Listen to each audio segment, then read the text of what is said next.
ততক্ষণ পর্যন্ত আমি আব্দুল করিম বিন আমিনুল ইসলাম আপনার স্ত্রীকে শাসন করতে পারি। আপনি শাসন করবেন না, তাতে কি আছে? আপনি যে কাপুরুষ হয়ে গেছেন। আপনার যে শরীরে এখন রক্ত নাই, যা আছে সবই পুজ ভরা।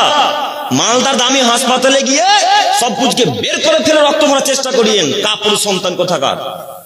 তোমার মা বাজারে যাবে মানে তোমার মা ওই সকালবেলা যখন ভ্যান চালক সবজি বিক্রি করতে এসেছে তখন তোমার মা সর্বপ্রথম আগে গিয়ে সবজি কিনেছে। কেন তোমার বাপ সবজিওয়ালার কাছে যেতে পারেনি? তোমার বাপ সবজিওয়ালার কাছে যেতে পারলো না, তুমি পারলে না যেতে? তোমার মা বিনা মাথায় কাপড় দিয়ে পেট পিটকে দেখিয়ে ওই সবজিওয়ালার কাছে সবজি কিনবে মানে কি দেখাতে চাও তুমি? কথা শুনে খারাপ লাগে? কথা শুনে খারাপ লাগলে কথাই সত্য। হক বড় তিতা, হক বড় তিতা। হক কথা বলা যেমন কঠিন, হক কথা মানাটাও ঠিক তেমনই কঠিন। বলো যুবক, তোমার সবজি খাওয়ার প্রয়োজনের কথা আমিও জানি। মানুষকে ভাত সবজি খেয়ে বেঁচে থাকতে হবে। তো তোমার মা যখন সকালবেলা সিম আলু বেগুন সবজিওয়ালার কাছে কিনতে গেল, তো তোমার বাপ কি করছিল বলো? তোমার বাপ কি কবরে গেছিল তখন? তোমার বাপ কি করে? তোমার বাপকে সবজি কিনে এনে দিতে হবে। তোমার মায়ের জন্য সবজি আলু ডাল যা যাবতীয় খাবার জিনিস লাগে সেই সব কিছু তোমার বাপকে কিনে এনে দিয়ে যেতে হবে, তার নাম মুসলিম। তোমার মা সবজিওয়ালার কাছে যাবে না। তুমি মনে রেখো, আল্লাহ তাআলা বলছেন, নবী আপনি সারা পৃথিবীর মুমিনা নারীদেরকে বলুন, ইউদনিনা আলাইহিন্না মিন জালাবিবিহিন্না যালিকা আদনা ইউরাফনা ফালাইউজাইন। সারা পৃথিবীর নারী যেন ওই বোরখা পরে পর্দা করে যাতায়াত করে, চলাচল করে। যদি বোরখা পরে যাতায়াত করে, যদি পর্দা করে যাতায়াত করে, তাহলে পাড়া প্রতিবেশী লুচ্চালা পাঙ্গা ছেলেরা তাদেরকে টিটকারি মারতে পারবে না। এই 3 নম্বর শ্রেণী যুবকেরা তাকে টিটকারি মারার সুযোগ পাবে না। যদি আপনার কন্যা, আপনার মা, আপনার স্ত্রী বোরখা পরে চলাচল করে, একে টিটকারি মারার সুযোগ পাবে না, কথা আল্লাহ বলছেন। তো আমি আপনাকে এখন আমি কি দিয়ে বুঝাবো যে আপনার স্ত্রী সবজিওয়ালার কাছে সবজি কিনতে যেতে পাবে না? আব্দুল করিম সাহেব, আমার বাড়িতে যে আমার স্বামী নেই, আমার বড় ছেলেও নেই, আমার বাড়িতে কোনো পুরুষ মানুষ নেই, এখন কি করবে মহিলারা? প্রশ্ন বুঝতে পেরেছেন? প্রশ্ন বুঝতে পেরেছেন গো? সবজি তো মহিলাদেরকে কিনতে হবে, খেতে হবে, আপনার জন্য রান্না করতে হবে। আপনি মাঠের বেলায় মাঠে কাজে গেছে সকালে 5টার সময় 6টার সময়, আপনি ওই রাত দুপুর 2টা 2:30 হতে তো ফেরত আসবেন, এসে তো খেতে চাইবেন। তো আপনার স্ত্রীকে তো রান্না করে কিছু রাখতে হবে। তো বাড়িতে কোনো পুরুষ মানুষ নেই, আপনার স্ত্রী এখন কি করবে? প্রশ্ন উত্তর হচ্ছে যে আপনার স্ত্রী এখন পাশে বাড়ির একটা বাচ্চা ছেলেকে 5 টাকা দিবে, 5 টাকা দিয়ে তাকে বলবে, আব্দুর রহমান ওই সবজিওয়ালার কাছ থেকে তুমি সবজি কিনে এনে দাও। বাবা আমি সবজিওয়ালার কাছে যাব না, তুমি সবজিওয়ালার কাছ থেকে সবজি কিনে এনে দাও। আর আপনার স্ত্রী যদি এ বাচ্চা টাকাও না পায়, তখন আপনার স্ত্রী নিরুপায় হয়ে যাবে। নিরুপায় হয়ে কিভাবে যাবে? সুন্দর করে ওড়না গায়ে দিবে, মাথায় কাপড় দিবে, পেট পিটকে ঢেকে নিবে, তারপরে সবজিওয়ালার কাছে যাবে। সবজিওয়ালার কাছে যাবে কথা ঠিক, কিন্তু সবজি লেড়ে ঘেটে সবজি নিতে পারবেন আপনার স্ত্রী। এই আলুটা পচা, ওই পেঁয়াজটা পচা, এই সিমটা পচা, ওই বেগুনটা পচা, এইগুলো লেড়ে আপনার স্ত্রী নিতে পারবে না। কথা বোঝাতে পারিনি মনে হয়। তো আপনার স্ত্রী এখন সবজি লেড়ে ঘেটে নিবে। ওই আপনার সবজিওয়ালা লোকটা আপনার স্ত্রী 100 মরিচ নিবে, লঙ্কা মরিচ বোঝেন তো, লঙ্কা 100 গ্রাম লঙ্কা নিবে। তো আপনার স্ত্রী তারা যদি চাপিয়ে যাচ্ছে, এই সবজিওয়ালা বলছে 100 হয়ে গেছে গো, তখন আপনার স্ত্রী বলছে আচ্ছা দেন না, এটা দেন না, আর হাতে 2টা থেকেই গেল, থাকেনি মনে হয় হাতে। ওদিকে 100 গ্রাম কিন্তু অলরেডি কমপ্লিট হয়ে গেছে, হাতে 2টা মরিচ এখনো আছে। বলেন তো আপনার স্ত্রী এখন করণীয় কি? আপনার স্ত্রী এই মরিচের সমান নেকি কিয়ামতের মাঠে দিয়ে দিতে হবে আপনার স্ত্রীকে। এখন ওই সবজিওয়ালাকে ওজনে যতটুকু মরিচ ধরেছে ওইটুকুই নিতে হবে আপনার স্ত্রী। হাতে লঙ্কা 2টাকে তার ওই জায়গাতে রেখে দিতে হবে। আর একটি জরুরি কথা, ভেন্ডি বুঝেন? ভেন্ডি না রামপটল? রামপটল সব বোঝেন, মাশাআল্লাহ। তো ওই ভেন্ডিওয়ালা রামপটল বিক্রি করতে এসেছে। তো আপনার স্ত্রী ওই রামপটলের আগালগুলোকে সব ভেঙে এখন নিচ্ছে, তাই না? আচ্ছা বলেন তো আপনি, যে লোকটা বিক্রি করতে এসেছে ওই লোকটা যখন ক্রয় করে ওই রামপটলগুলো ভেন্ডিগুলোকে, তখন আগাল ভেঙে ওজন করা হয়েছিল না ওই আগাল সমেত ওজন করা হয়েছিল? একটু কথা বলেন। আগাল সমেত ওজন হয়েছিল। তো আপনার স্ত্রী যখন আগালগুলোকে ভেঙে ভেঙে ভেঙে ভেঙে ওজন করছে, তা কোন ওজন কমলো না বাড়লো? লোকটার কমলো। তার মানে এটা অত্যাচার। ওই ভেন্ডিওয়ালাকে আপনার স্ত্রীকে নেকি দিয়ে দিতে হবে কিয়ামতের মাঠে। ঠেকান আপনার স্ত্রীকে এখন কিভাবে ঠেকাবেন? নামাজি তো পড়ে না, নেকি কিভাবে দিবে এখন? ও তো নামাজি পড়ে না, নেকি কিভাবে দিবে এখন? তো নেকি আব্দুল করিম সাহেব যদি আমার স্ত্রী না থাকে তো কি করবে?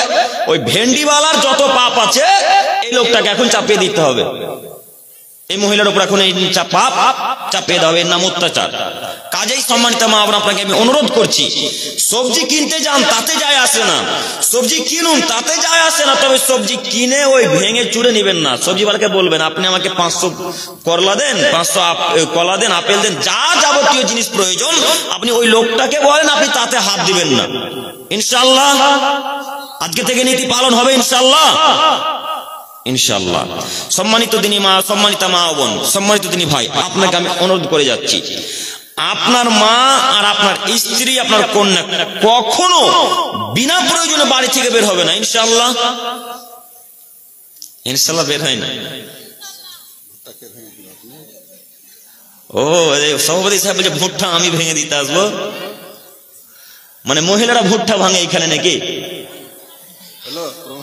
আর উনিও বলছেন ভাঙে। ওই উত্তর দিনাজপুর দক্ষিণ দিনাজপুর যখন যাবেন তখন দেখতে পাবেন মহিলারা রায় কাটছে, মহিলারা দেখেছেন। আর এইদিকে চলে যাবেন পাকুড় ঝাড়খণ্ড, পাকুড় ঝাড়খণ্ডে যারা নিচু জাতি মানে সাঁওতাল যাদেরকে বলে, তারা ধান কাটে, ধান যে ঘাসও কাটতে যায়। তো আপনার স্ত্রীকে সাঁওতালদের থেকেও খারাপ, হ্যাঁ? আপনার স্ত্রী কি তাদের থেকেও নিচু জাতি? আপনার স্ত্রী ভুট্টা ভাঙতে যাবে কেন? আপনার স্ত্রী ভুট্টা ভাঙবে কেন? আপনি কি করেন? আব্দুল করিম সাহেব আমি পারি না একাই, তো চাকু ওই কাজের লোক ঠিক করুক। আপনার স্ত্রী কেন জমিতে যাবে? ও তো যাবে না, ও তো ঘরের বস্তু। আল্লাহ বলছেন মহিলা মানে বাড়ির বস্তু, ও বাড়ির বাইরে যাবে না। ওর কাজ শুধু দুইটা, শুধু স্বামীকে শান্তি তৃপ্তি দিবে আর বাড়ির ছেলে মেয়ে রান্না বান্না করে ছেলে মেয়েকে দেখাশোনা করবে, এইটুকু তার কাজ, আর কিছু কাজ নেই তার পৃথিবীতে। বুঝাতে পারিনি? স্ত্রীর কাজ শুধু স্বামীকে শান্তি তৃপ্তি ভালোবাসা দেবে আর ছেলে মেয়ে বাড়ি রান্না বান্না করবে, ছেলে মেয়েকে দেখাশোনা করবে, তাকে শিষ্টাচার দেবে, এইটুকুই তার কাজ। ও কেন মাঠে গো, ও কেন বাজারে গো, ও কেন কালিয়াচকের বাজারে ওই আপনার সায়া ব্লাউজ কিনতে যাবে? ও কেন যাবে? নাইটি চুড়িদার কিনতে ও কেন যাবে? আপনি কি করেন? আমি বুঝাতে পারি না আপনাকে পুরুষ কাকে বলে, নারী কাকে বলে। নারী মানে ঘরের বস্তু, বাড়িতে থাকবে, ও মিঠা বস্তু, ও রূপা, ও হীরা, ও মণি, ও মুক্তা। মণি মুক্তা বাইরে পড়ে বেড়ায়, বাইরে পড়ে আছে মণি মুক্তা হীরা। এই রূপাটা পড়েছিল তখন? পড়েছিল না। তো ও মহিলা হচ্ছে রূপার থেকেও দামি, ও হীরার থেকেও দামি, ও স্বর্ণের থেকেও দামি। ও বাড়িতে থাকবে, ঢাকা থাকবে ও, আর ওকে উদাম করে বাইরে ফ্রি করে দিচ্ছেন মানে। সম্মানিত দিনী ভাই, আপনাকে আমি অনুরোধ করছি, যদি জান্নাত পেতে চান, যদি জান্নাত কিনে নিতে চান, তাহলে যে কোনো মূল্যে সর্বপ্রথম আগে পরিবারকে ঠিক করতে হবে। পরিবার আগে পরিবারকে ঠিক করা লাগবে, তারপরে পাড়া প্রতিবেশীকে দাওয়াতি কাজকর্ম করবেন, দাওয়াত দিবেন। এ কথাই আল্লাহ বলছেন।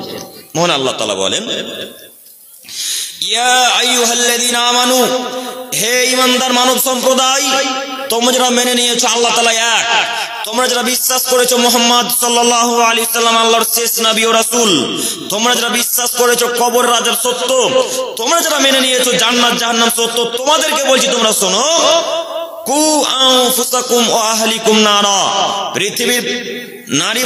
পৃথিবীর ইমানদার পুরুষ নারীগণ তোমরা শোনো, প্রথমত আগে নিজে জাহান্নামের আগুন থেকে বাঁচো, তারপরে পরিবার পরিজনকে বাঁচাও, তারপরে গ্রামের মানুষকে জাহান্নামের আগুন থেকে বাঁচাও। প্রথম শর্ত কি? নিজে বাঁচতে হবে। দ্বিতীয় শর্ত পরিবার, আত্মীয় স্বজন। তৃতীয় শর্ত পাড়া প্রতিবেশী। প্রথম শর্ত আগে নিজে জাহান্নামের আগুন থেকে বাঁচতে হবে। তো এখন আপনি নিজে সালাত আদায় করেন না, আপনার চাচাতো ভাইকে বলছেন আব্দুর রহমান সালাত আদায় করেছিস, যে আপনি নিজে কিন্তু নামাজ পড়েন না, কিন্তু আপনার চাচাতো ভাই আব্দুর রহমানকে ঠিকই বলছেন আব্দুর রহমান সালাত আদায় করেছিস রে, নামাজ পড়েছিস। তো আপনি জাহান্নামের আগুন থেকে বাঁচতে পারলেন না, তাকে করে বাঁচানোর চেষ্টা করছেন, আপনি তো জাহান্নামের লোকরি হয়ে আছেন। এখন আল্লাহ বলছেন ওয়াকুদুহান নাস ওয়াল হিজারা, যেই জাহান্নামের জ্বালানি হবে, যেই জাহান্নামের জ্বালানি হবে মানুষ আর পাথর। আলাইহা মালাইকাতুন গিলাদুন সিদাদ, যে জাহান্নামকে দেখাশোনা করছে কঠোর হৃদয়ের ফেরেশতা, যাদের অন্তরে মায়া নেই, যাদের অন্তরে মহব্বত নেই, যাদের অন্তরে ভালোবাসা নেই, এমন কঠোর হৃদয়ের ফেরেশতাকে আল্লাহ তাআলা জাহান্নাম দেখাশোনার দায়িত্ব রেখেছেন। লা ইয়াসিমুনাল্লাহা মা আমারাহুম, আল্লাহ তাআলা যা আদেশ করেন তারা তার আদেশ অমান্য করেন না, আল্লাহ যা আদেশ করেন তাহাই পালন করেন। ওয়া ইয়াফালুনা মা ইউমারুন, আল্লাহ যাহা আদেশ করেন তাহাই তারা পালন করেন। অত্র আয়াতের বিবরণ দ্বারা বোঝা যাচ্ছে আগে জাহান্নামের আগুন থেকে নিজে বাঁচতে হবে, তারপরে পরিবার পরিজনকে বাঁচাতে হবে, তারপরে গ্রামের মানুষকে বাঁচাতে হবে। আর আপনি আপনার ভাবিকে বলছেন ভাবি তোমার পেটে কাপড় নেই, পেটে কাপড় দাও, আর আপনার স্ত্রী রাস্তাঘাটে উলঙ্গ হয়ে ঘুরে বেড়াচ্ছে। কথা বুঝে এসছে? আগে নিজের স্ত্রীকে আগে পরিবর্তন করেন, তারপরে ভাবিকে পরিবর্তন করার চেষ্টা করবেন। ওই ভাবি সম্পর্কে আপনাকে আল্লাহ জিজ্ঞাসা করবে না কিয়ামতের মাঠে। ওই ভাবি সম্পর্কে আল্লাহ তাআলা কিয়ামতের মাঠে আপনাকে জিজ্ঞাসা করবেন, আপনাকে বলবেন না যে আব্দুর রহমান তোর ভাবি যে মাথাতে কাপড় ছিল না তো তুই কি করছিলি, এ কথা আপনাকে আগে বলবে না। আগে বলবে যে আব্দুর রহমান তোর স্ত্রীর মাথাতে কাপড় ছিল না তো তুই কি করছিলিস। তো প্রথম শর্ত আগে নিজে বাঁচতে হবে, নিজের পরিবার পরিজন স্ত্রী মা বাবাকে বাঁচাতে হবে, তারপরে পাড়া প্রতিবেশী, তারপরে ভাবি। আর একটা কথা হচ্ছে এই, যেটা সব থেকে বড় সমস্যা সেটা হচ্ছে এই, এখন মেন পয়েন্ট আসছি। ইমাম সাহেব যদি কোনোদিন একদিন কারণবশত যদি ফজর রক্তে উঠতে না পারে আর ফজরের সলাতে যদি উপস্থিত হতে না পারে, তাহলে এই যে যারা মুরব্বী সাহেব এবং যুবকেরা যারা সলাত আদায় করে অল 5 ওয়াক্ত কন্টিনিউ, এরা ফজর রক্তে সলাত আদায় করার পরে চায়ের দোকানে গিয়ে গিবত শুরু করবে। তারা গিয়ে বলবে আরে ওই গ্রামে একটা ইমাম সাহেব আছে রে, একদিনও ফজরে উঠতে পারে না রে, একদিনও নামাজ পড়ায় না, অথচ একদিন উঠতে পারেন। কয়দিন? একদিন উঠতে পারেন। তো আচ্ছা মুরব্বী সাহেব আপনাকে বলি, এই যে ইমাম সাহেব একদিন উঠতে পারেনি ঘুম থেকে কোনো কারণবশত, তো কিয়ামতের মাঠ যখন হবে, যেদিন বিচার ফাইসালা করা হবে, সেদিন কি আল্লাহ আপনাকে এটা জিজ্ঞাসা করবে যে ও মুরব্বী সাহেব আপনাদের গ্রামের ইমাম সাহেব যে ফজর উঠতে পারেনি তা আপনি কি করছিলেন, এ কথা কি আপনাকে জিজ্ঞাসা করা হবে? না আপনাকে বলবে ও মুরব্বী সাহেব আপনার ছেলে আব্দুল করিম, আব্দুর রহমান, আব্দুর রাহিম যে সালাত আদায় করেনি কি করছিলেন, এটা জিজ্ঞেস করবে। কোনটা কোনটা জিজ্ঞেস করবে গো? কথা বলে আপনারা শোনেন না ভালো করে। ইমাম সাহেব একদিন সালাত আদায় করতে পারেনি, তো ইমাম সাহেবের ব্যাপারে মুরব্বী সাহেবকে জিজ্ঞাসা করবে না তার ছেলে মেয়ের ব্যাপারে জিজ্ঞাসা করবে? ছেলে মেয়ের ব্যাপারে। তো আপনার ছেলের বয়স আজকে 20 বছর, এক ওয়াক্ত সালাত আদায় করে না, এক ওয়াক্ত সালাত আদায় করে না। কই আপনার ছেলেকে বলতে পারলেন না আব্দুর রহমান চ ফজরের ওয়াক্তে আজান হয়েছে চ সালাত আদায় করতে যাবি? বলতে পারলেন না? বললেন না কেন? ইমাম সাহেবের পিছনে পড়লেন কেন? গীবত করার জন্য কোন ওই জিহ্বাটা শুধু লুলুপুতু করে, তাই না? যে কখনো একটু দুর্নাম করতে পারি, কখনো একটু দুর্নাম করতে পারি, কখনো একটু কার নাম বদনাম করতে পারি, এইটুকু শুধু অন্তরে কাজ করে। নিজের ছেলে মেয়েকে আগে পরিবর্তন করুন। ওই ইমাম সাহেবের ব্যাপারে আপনাকে কিয়ামতের মাঠে জিজ্ঞাসা করবেন না আল্লাহ। আল্লাহ আপনাকে আপনার ছেলে মেয়ে সম্পর্কে জিজ্ঞাসা করবে, আপনাকে বলবে শুনুন আপনার ছেলের বয়স আজকে 20 বছর, আপনার ছেলে সালাত আদায় করেনি কেন, এর হিসাব দেন। এখন উপস্থিত যার ছেলে সালাত আদায় করে না, 20 বছর 22 বছর 25 বছরের ছেলে যারা সালাত আদায় করে না, এর বাপ পৃথিবীর বুকে বেঁচে আছে কথা আমরা মানি না। এখন যত যুবক এরা যারা সালাত আদায় করেন এদের কারোর পৃথিবীর বুকে বেঁচে নেই। একজন বলেন যে আমার বাপ পৃথিবীর বুকে বেঁচে আছে, আমি সালাত আদায় করি না, বলেন উঠে যান দেখি, বলেন না গো, বলেন দেখি, আপনাকে কবর দিয়ে চলে যাবো এখানে। যার বাপ পৃথিবীর বুকে বেঁচে আছে তার ছেলে সালাত আদায় করবেই করবে। যার বাপ পৃথিবীর বুকে বেঁচে আছে তার ছেলে, তার মেয়ে, তার স্ত্রী সালাত আদায় করবেই করবে। যার বাপ, যার স্বামী, যার শ্বশুর পৃথিবীর বুকে বেঁচে আছে, তার বাপ, তার ছেলে, তার পুত্রবধূ সালাত আদায় করবে। যার বাপ বেঁচে নেই সেই ছেলে সালাত আদায় করে না। এখন উপস্থিত যত যুবক সালাত আদায় করে না, এদের কারোর বাপ বেঁচে নেই, এদের কারোর বড় ভাই বেঁচে নেই, এরা নাকি সবাই কবরে চলে গেছে, এরা সব মারা গেছে। যদি বেঁচেই থাকতো তাহলে ওই ছেলেটা সালাত আদায় করলো না কেন? যদি বেঁচেই আছে তো এই ছেলে রক্তে উপস্থিত হলো না কেন? যদি বেঁচেই আছে তার পিতা, তাহলে ফজর রক্তে উপস্থিত হলো না কেন? যার বাপ বেঁচে আছে তাকে সালাত আদায় করাই লাগবে। এই যুবক, এই মনে রাখো, তোমাকে আমি অপমান করতে আসিনি, তোমার বাপকে আমি অপমান করতে আসিনি, তোমাকে শুধু আমি বলে দিতে চাইছি, তোমার বাপকে বলে দিও, আব্বু আপনি কি মারা গেছেন, আমি সালাত আদায় করি না, আমার মা সালাত আদায় করে, আপনি বলতে পারেন না যে রহিমা সালাত আদায় করো, আয়েশা সালাত আদায় করো, একথা আপনি বলতে পারেন না আব্বু? তাহলে কি আপনি মারা গেছেন আব্বু? আপনার অন্তর কি নেই নাকি আল্লাহ সিলমোহর মেরে দিয়েছে আপনার অন্তরে? এই বাক্যের বিবরণ দ্বারা বোঝা যায় যে পুরুষ মানুষ আপনি, বাড়ির দায়িত্বশীল আপনি, বাড়ির গার্জেন আপনি, অতএব আপনার ছেলে মেয়েকে সালাতের আদেশ আপনাকে করতে হবে। হবে আজ থেকে ইনশাআল্লাহ? হবে ইনশাআল্লাহ? আজকে থেকে সকলেই আমরা সালাত আদায় করবো ইনশাআল্লাহ।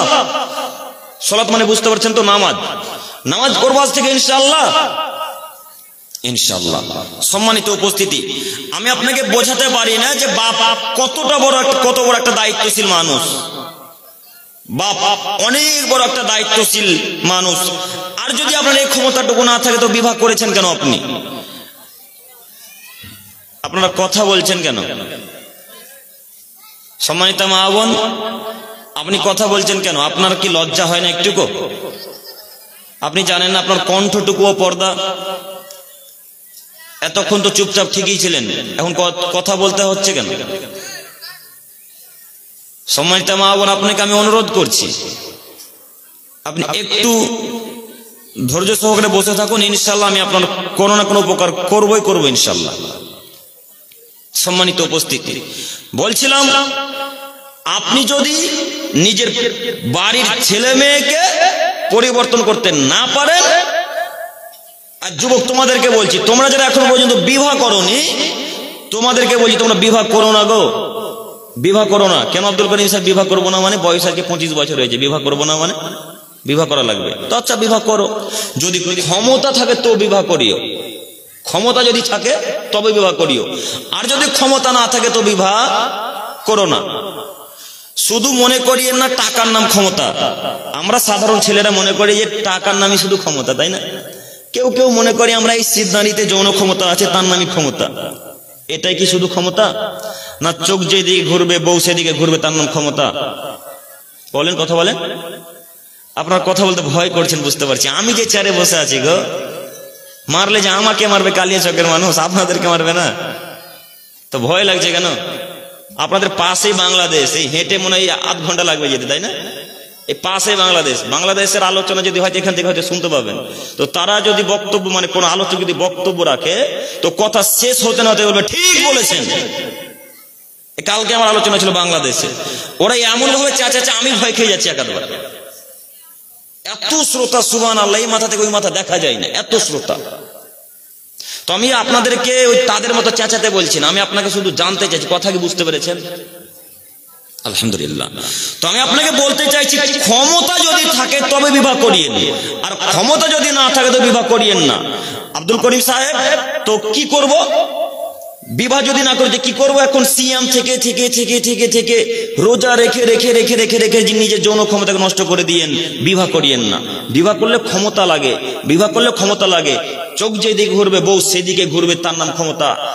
এই রহিমা, ওখানে দাঁড়িয়ে থাকো, আপনার স্ত্রী ওখানে দাঁড়িয়ে থাকবে, তার নাম ক্ষমতা। আপনার স্ত্রী মাথায় কাপড় দিয়ে ঘর থেকে বেরোয়নি, তখন বলছেন এই রহিমা মাথায় কাপড় দেন, দাঁত ভেঙে দেবো তোর, বাড়ি যাও। সঙ্গে সঙ্গে আপনার স্ত্রী বাড়ি ঢুকে গেছে, এর নাম ক্ষমতা।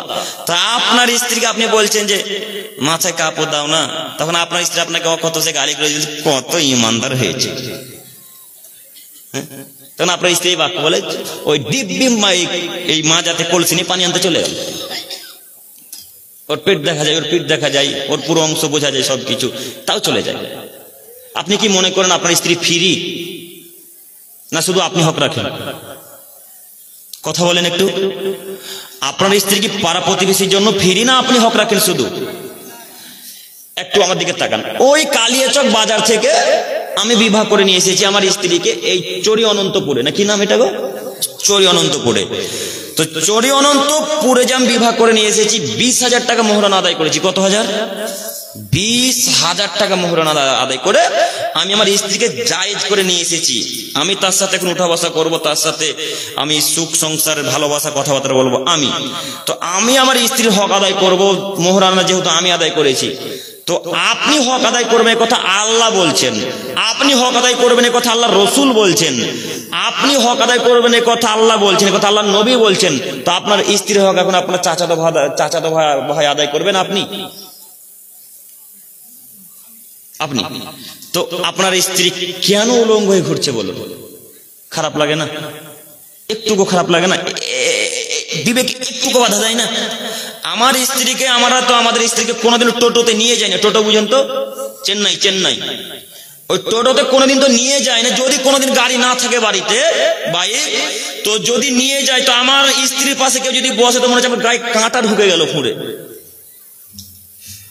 আর আপনার স্ত্রীকে দিন রাত সবজিওয়ালা গ্রামের মানুষ, চাচাতো ভাই, খাতো ভাই, ফুফাতো ভাই সবাই দেখে, একটুকু খারাপ লাগে না? ছি ছি ছি ছি ছি ছি, মাথাতে কিছুই নেই। গোবরের থেকেও খারাপ কিছু জিনিস ভরা আছে মাথাতে। গোবর তো সাহারের কাজে আসে, জমিতে দেওয়ার জন্য। সম্মানিত দিনী ভাই, আপনাকে আমি অনুরোধ করছি, ক্ষমতা যেদিন হবে সেদিন বিবাহ করিয়েন, তার আগে বিবাহ করবেন না। বলছিলাম যে কোনো মূল্যে ক্ষমতা প্রয়োগ করে তারপরে বিবাহ করতে হবে। এরপরে আয়াত মহান আল্লাহ তাআলা বলেন, ইয়া আইয়ুহাল্লাযীনা আমানু, হে পৃথিবীর ইমানদার মানব সম্প্রদায়, ইন্নামাল খামরু ওয়াল মাইসির ওয়াল আনসাব ওয়াল আজলাম, তোমরা মদ, জুয়া, প্রতিমার পূজা করা এবং ভাগ্যবাজি করা থেকে বিরত থেকো। আবার শুনুন, 1 মদ, 2 জুয়া, 3 প্রতিমার পূজা করা, 4 ভাগ্যবাজি করা। এই 4টি কাজ থেকে আল্লাহ তাআলা বিরত থাকতে বলছেন। রিজসুম মিন আমালিশ শাইতান, কেন বিরত থাকবে? এই কাজগুলি হচ্ছে শয়তানের অপবিত্র কর্ম, তাই আল্লাহ বিরত থাকতে বলছেন। কথা বুঝতে পেরেছেন? আল্লাহ বলছেন, হে সারা পৃথিবীর মানুষ, তোমাদেরকে বলছি তোমরা শোনো, তোমরা মদ, জুয়া, প্রতিমার পূজা করা এবং ভাগ্যবাজি করা থেকে বিরত থেকো। কেন? রিজসুম মিন আমালিশ শাইতান, এই কাজগুলি হচ্ছে শয়তানের অপবিত্র কর্ম। মানে যারা মদ খায় তারা শয়তানের সাথে মিশে আছে, যারা জুয়া খেলে তারা শয়তানের সাথে মিশে আছে, যারা ভাগ্যবাজি করে মানে যারা লটারি কাটে তারা শয়তানের সাথে মিশে আছে, যারা পীর মাজারের কাছে যায় তারা শয়তানের সাথে মিশে আছে, যারা মাজারের সামনে মাথা নত করে, যারা পূজার সামনে মাথা নত করে, যারা পূজাকে নমস্কার দেয়, যারা ওই মাজারের কাছে গিয়ে ভিক্ষা চায়, তারা কার সাথে মিশে আছে? শয়তানের সাথে।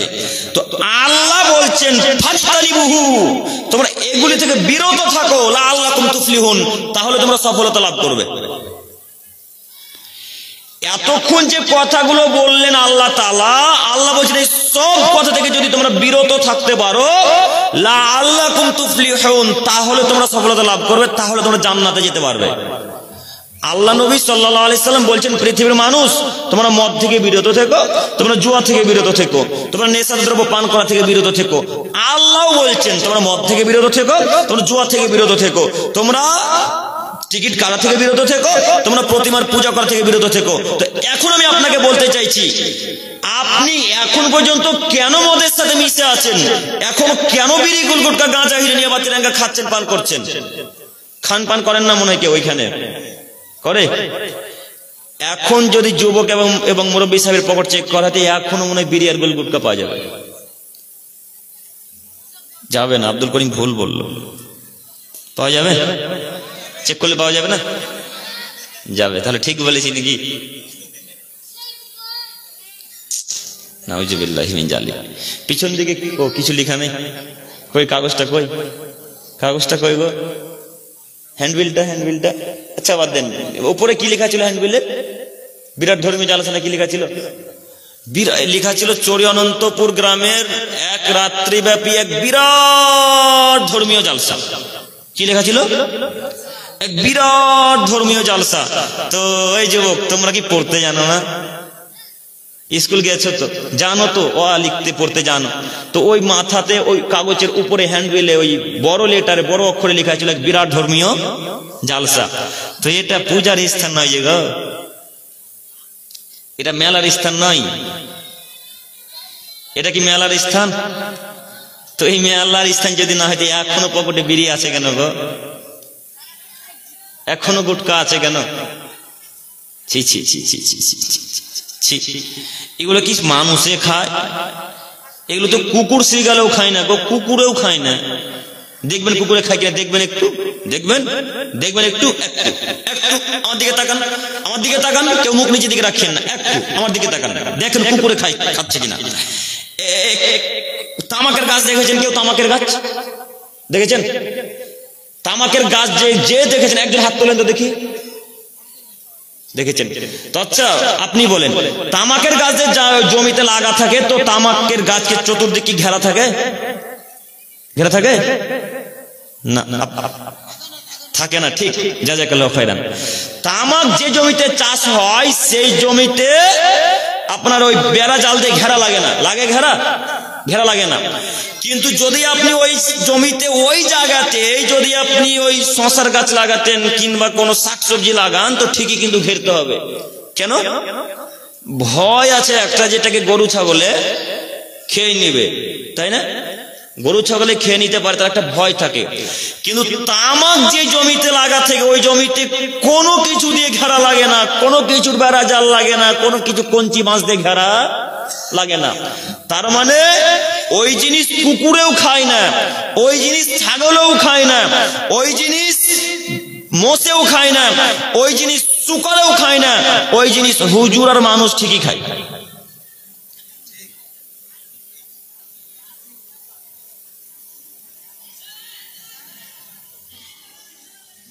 আল্লাহি আল্লাহর কসম, আল্লাহি আল্লাহর কসম, আল্লাহি আল্লাহর কসম, আমি আপনাকে আল্লাহর কসম করে বলছি, যদি বিশ্বাস না হয় আমি স্টেজ থেকে নামার পরে পরে আমাকে জিজ্ঞাসা করেন, ভিডিও দেন। আমার মোবাইলে একটা ভিডিও আকারে লাইভ করা আছে, আমার পেজে IRCI টিভি বলে একটা পেজ আছে, ওই পেজে কোচবিহারের একটা ভিডিও পাবেন। কোচবিহার প্রোগ্রামে গিয়ে দেখেছিলাম অনেক তামাকের গাছ। ভিডিও করতে করতে করতে এক পর্যায়ে গরু চলে এলো, গরু তো খাচ্ছে না, ছাগল চলে আসছে, ছাগলে খাচ্ছে না, কুকুর এলো তো কুকুরে পেচ্ছাপ করে চলে গেল। দেখবেন ওই ভিডিওতে দেখতে পাবেন কুকুর পেচ্ছাপ করে চলে যাচ্ছে। ওই জায়গা দিয়ে কুকুর যায়, গরু যায়, ছাগল যায়, মোষ যায়, কেউ খায় না, শুনেও দেখে না এটা ভালো জিনিস না খারাপ জিনিস, কিন্তু মানুষে ঠিকই খায়। তো আপনি কি তাদের থেকেও খারাপ? আল্লাহ বলছেন আমি মানুষকে সর্বোত্তম জাতি করে সৃষ্টি করেছি, সর্বোত্তম করে সৃষ্টি করেছি। যখন তারা আমার কথা শোনেনি, যখন তারা আমার কথা মানেনি, তখন আমি তাদেরকে সর্বনিম্নে ফেরত পাঠিয়ে দিয়েছি। মানে তখন তাদেরকে আমি কুকুর শ্রীগালের থেকেও খারাপ করে দিয়েছি, যখন তারা আল্লাহর কথা মানেনি এবং শোনেনি। তা আপনাকে আমি অনুরোধ করছি, আপনি এই বিড়ি গুটখা ত্যাগ করতে পারবেন না? পারবেন না গো? পারবো ইনশাল্লাহ, ইনশাল্লাহ। না বিড়ি না খেলে বাথরুমে যাওয়া যায় না? এত অনেক মানুষ আছে যে টেনশন হলেও বিড়ি ধরায়, বিনা টেনশন হলেও বিড়ি ধরায়, ঝগড়া ঝামেলা চলছে, এক হাতে বিড়ি চলছে। তো এগুলো ত্যাগ করতে মানুষই তো পারে না, পশু প্রাণীতে পারে? সবকিছু সম্ভব কার পক্ষে? মানুষের পক্ষে। সবকিছু সম্ভব মানুষের পক্ষে। মানুষই এরোপ্লেন তৈরি করেছে না গরু ছাগলে? মানুষই, মানুষই এই প্যান্ডেলগুলো আজকে তৈরি করেছে, তাই না? এই ফোন, এই ক্যামেরা, এই স্ট্যান্ড কে তৈরি করেছে? মানুষই। মানুষ যদি এত কিছু তৈরি করতে পারে, তো সামান্য বিড়ি আর গুটখার মুখে লাথি মারতে পারে না কেন? সবকিছু তো মানুষ তৈরি করতে পারে, তো বিড়ির মুখে লাথি মারতে পারেন না? আজকে এখান থেকে তওবা করে উঠবেন যে আল্লাহ আজকে এখানে তওবা করলাম, আস্তাগফিরুল্লাহ ওয়া আতুবু ইলাইহি, আস্তাগফিরুল্লাহ ওয়া আতুবু ইলাইহি, আস্তাগফিরুল্লাহ লা ইলাহা ইল্লা হুয়াল হাইয়ুল কাইয়্যুম ওয়া আতুবু ইলাইহি। আল্লাহ আমি আজকে তওবা করলাম, আজ থেকে বিড়ি, এই গুল, গুটকা, গাঁজা, হিরোইন, ইয়াবা, তিরঙ্গা, জর্দা, সিগারেট, খৈনি, কোনো কিছুই আমার পকেটে ওঠার সুযোগ পাবে না ইনশাআল্লাহ। ইনশাআল্লাহ। পারবেন না ত্যাগ করতে? পারবেন না গো? তার মানে ছাড়বেন না, মানে ওই পারবো শোনাতেই বোঝা যাচ্ছে যে ছাড়বেন না। আব্দুল করিম সাহেব ওই জর্দার সঙ্গে পান না খেলে পানটা মা নাই না গো, পানের সাথে জর্দা না খেলে পানটা কেমন কেমন লাগছে মনে হচ্ছে, তাই না? আপনাকে আমি কি দিয়ে বুঝাবো যে আল্লাহ তাআলা বলছেন যে পৃথিবীর মানুষ তোমরা মদ জুয়া থেকে বিরত থাকো। তো একটা কথা বলি, দেখি আপনার ব্রেন খুলে কিনা। মহান আল্লাহ তাআলা বলেন, ইন্নামা ইউরিদু শাইতানু আইয়ুকিয়া বাইনাকুম আদাওয়াত ওয়াল বাগদা ফিল খামরি ওয়াল মাইসির। পৃথিবীর মানুষ তোমরা মনে রেখো, শয়তান তোমাদের মাঝে মদ এবং জুয়া দিয়ে ঝগড়া বিবাদ সৃষ্টি করাতে চায়। আল্লাহ বলছেন পৃথিবীর মানুষ তোমরা মনে রেখো, শয়তান তোমাদের মাঝে মদ এবং জুয়া দিয়ে ঝগড়া বিবাদ সৃষ্টি করাতে চাই। আপনি লক্ষ্য করে দেখেন, যারা মদ খায় তারা বাড়িতে এসে ঝগড়া ঝামেলা করে না? যারা মদ পান করে তারা তার মাকে এসে অকথ্য ভাষায় গালিগুলোজ করে। যারা মদ পান করে তারা তার স্ত্রীকে এসে মারধর করে না? আপনারা দেখতে পাচ্ছেন না?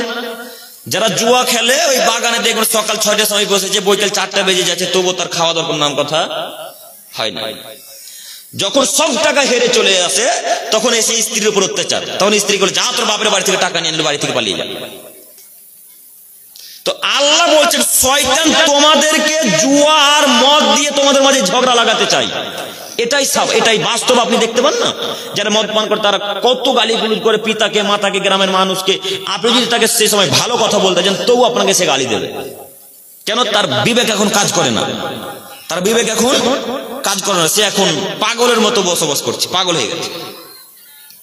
তো আল্লাহ বলছে ওয়াসুদ্দাকুম আন যিকরিল্লাহ, তোমাদেরকে তো ঝগড়া বিবাদ লাগিয়েই দেয় এবং তোমাদেরকে আমার জিকির এবং সালাত থেকে তোমাদেরকে দূরে সরিয়ে রাখতে চাই।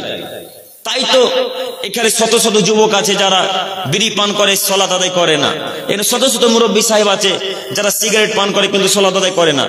আল্লাহ বলছেন শয়তান এগুলির মাধ্যমে, শয়তান এগুলি দিয়ে তোমাদের মাঝে ঝগড়া শুরু করাতে চাই, বিবাদ শুরু করাতে চাই, মারপিট শুরু করাতে চাই, আল্লাহর জিকির থেকে দূরে সরিয়ে রাখতে চাই, সালাত থেকে দূরে সরিয়ে রাখতে চাই। শেষ অংশে আল্লাহ তাআলা বলছেন ফাহাল আনতুম মুনতাহুন, পৃথিবীর মানুষ তাহলে কি তোমরা তাই করবে?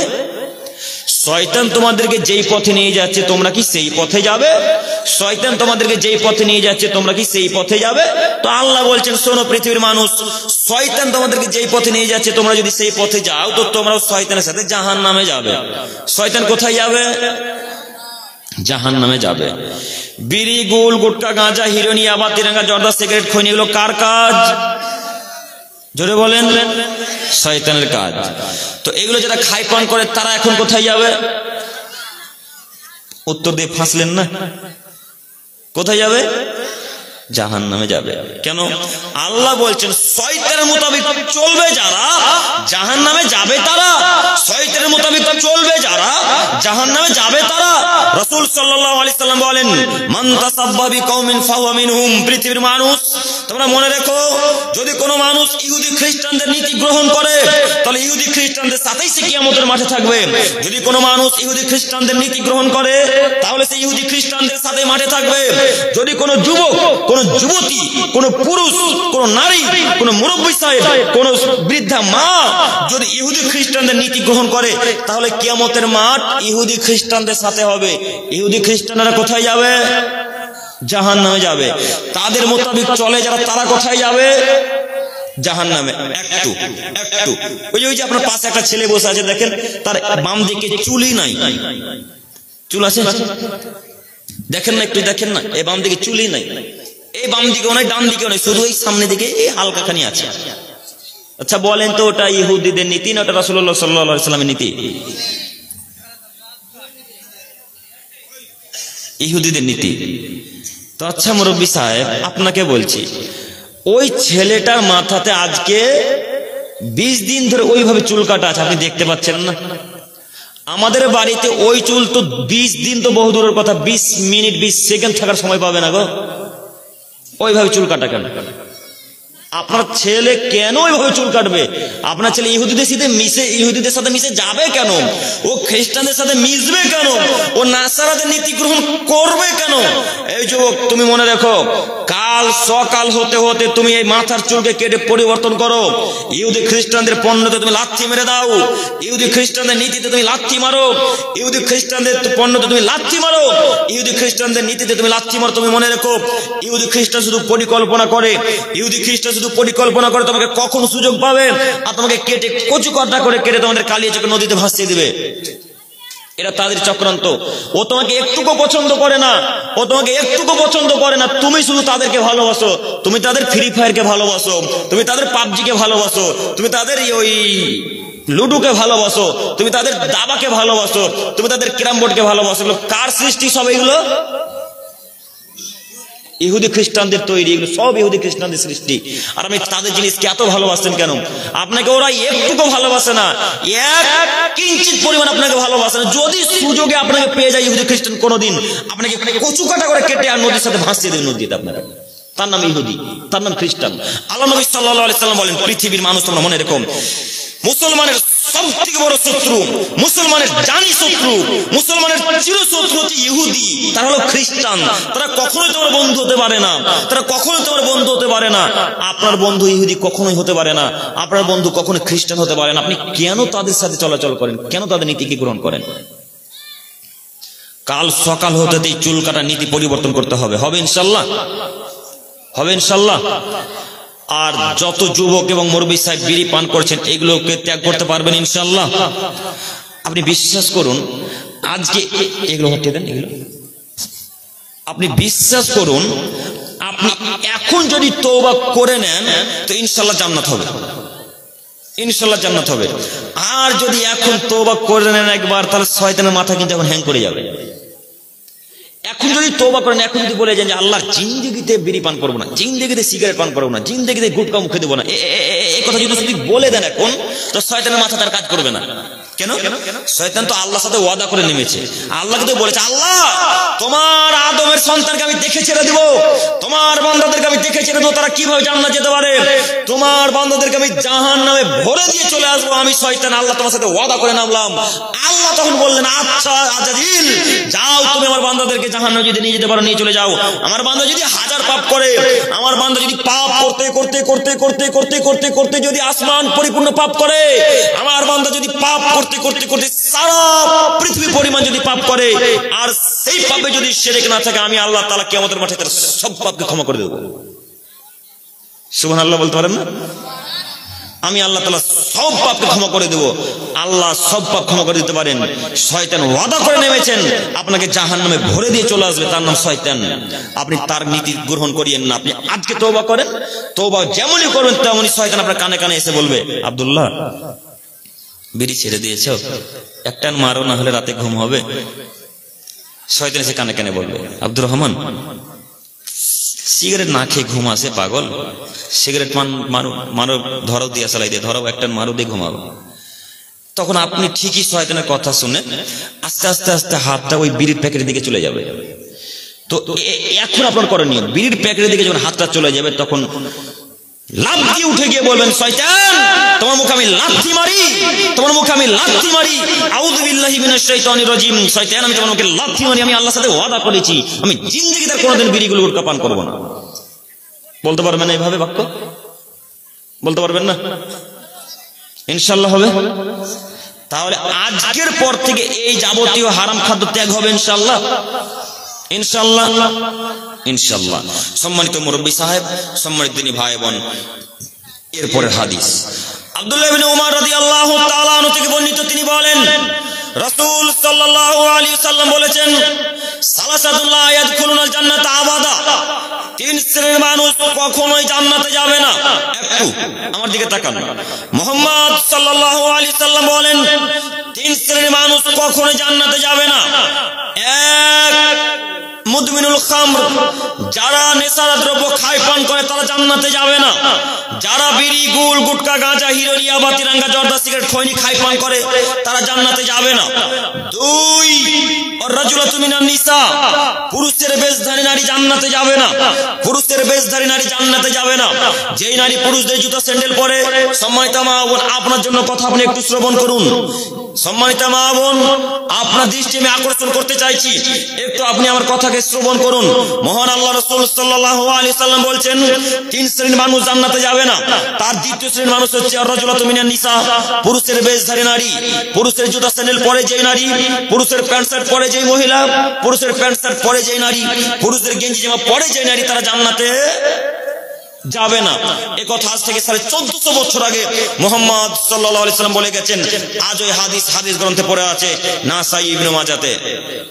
সম্মানিত দিনী ভাই, সম্মানিত মুরব্বী সাহেব, এখন আপনাকে আমি জরুরি ভাবে একটি কথা বলতে চাইছি, সেটা হচ্ছে এই আপনার যে কন্যা মাধ্যমিক এবার দিল, কয়েকদিন আগে মাধ্যমিক হলো না, মাধ্যমিক যে মহিলাটা পরীক্ষা দিল, যে নারী, সেই কন্যা আপনার চোখের সামনে দিয়ে আপনি এইভাবে একটা চেয়ার নিয়ে বসে আছেন। এদিকে তাকান, একটু এদিকে তাকান। এটা হচ্ছে মেন গেট।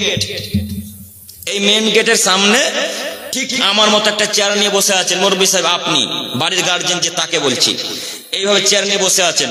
তো আপনার এই যে কন্যাটা এবার এইচএস দিল বা দিচ্ছে যারা, ওই সাবালিকা নারী জিন্সের প্যান্ট পরেছে, উপরে একটা গেঞ্জি জামা পরেছে, চুলকে ছেড়ে দিয়েছে, পুরুষদের পায়ে জুতা স্যান্ডেল পরেছে, ঠোঁটে লিপস্টিক লাগিয়েছে, ভরু সেভ করেছে, গায়ে কাপড় না দিয়ে, বুকে ওড়না না নিয়ে, তার উঁচু নিচু সব বোঝা যাচ্ছে।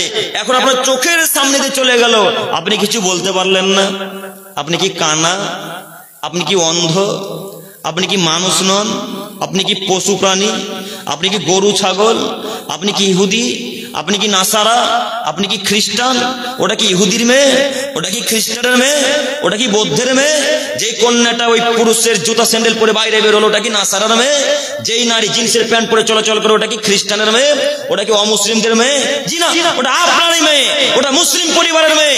মুসলিম পরিবারের মেয়ে জিন্সের প্যান্ট পরতে পারে না, তাদের জন্য জিন্স প্যান্ট পরা হারাম, তাদের জন্য জিন্স প্যান্ট পরা হারাম, তাদের জন্য জিন্স প্যান্ট পরা হারাম। কই বলতে পারলেন না কেন?